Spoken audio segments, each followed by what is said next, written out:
आजपर्यंत या नॉयलॉन मंजामुळे शेकडो निरपराध माणसांचे जीव गेलेले आहे। सरळ सरळ मी म्हणतो की त्यांच्या नॉयलॉन मंजाने मर्डर झालेले आहे।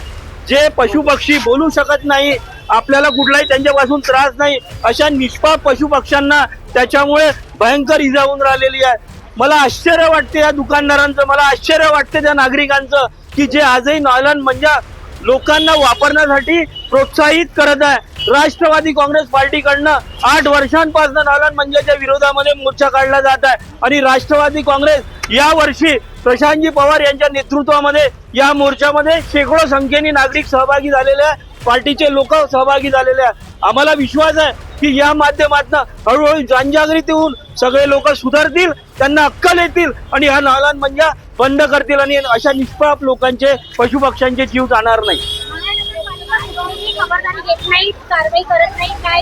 त्यांनी कारवाई केली असती तर एका दिवसामध्ये अंकुश लागू शकते एवढी यंत्रणा महानगरपालिकेमध्ये आहे। महानगरपालिकेची एनडीएसची टीम इतकी आहे की ते प्रत्येक दुकानदारामध्ये सगळ्या गोष्टी करू शकतात। मंजाला घेऊन मोर्चा याच्याकरता काढत आहे की या नायलॉन मंजामुळे गळे कापल्या जातात, प्राण्यांचे गळे कापल्या जातात आणि जीवितहानी होते। ही जीवितहानी टाळण्याकरता म्हणून मागील 8 वर्षापासून आमचे कार्यकारी अध्यक्ष श्रीकांत शिवणकर हे आंदोलन करत आहे। मागील 2 वर्षापासून मी यांच्याबरोबर याच रस्त्यावर आंदोलन करून राहिलो। आमची ही मागणी आहे की कॉर्पोरेशननी या दुकानामध्ये जिथे जिथे मांजा विकल्या जातो त्या ठिकाणी कारवाई करावी, पोलिसांनी कारवाई करावी। त्यांना माहिती आहे मांजा कुठून येत आहे, पण तरी ते कारवाई करत नाहीये। याच्यानंतर जर आम्हाला कळलं तर आम्ही कॉर्पोरेशनचे कमिशनर यांना दोषी धरू आणि त्यांच्या विरोधामध्ये गुन्हा दाखल करण्याकरता मागणी करू।